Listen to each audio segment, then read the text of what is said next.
It was an hours-long siege of the U.S. Capitol, and we watched it unfold live on TV. That we did, and tonight in just about 2 hours, the January 6th House Select Committee will hold its first primetime hearing, airing tonight on News 3. And right now, News 3 is digging into the local connections, including talking with local Congresswoman Elaine Luria, who sits on that committee.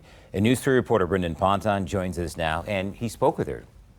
So what does she think people here in Hampton Roads should know about what's going to be happening tonight? Well, Barbara encouraged, she says she wants people to take a minute and stop and listen and get a clearer picture of what happened that day.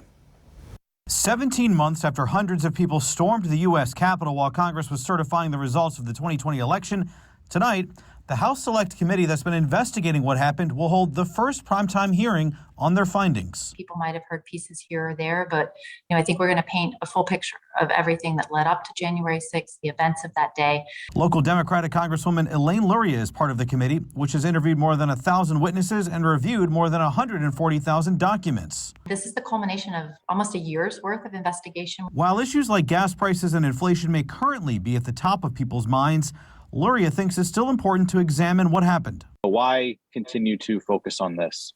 I would certainly say it happened a year and a half ago, and it's probably not the first thing on most people's mind, but it's really important, I think, that we get to the truth. Since the storming of the Capitol, hundreds of people nationwide have been arrested and charged for their roles, including 13 in the Hampton Roads area.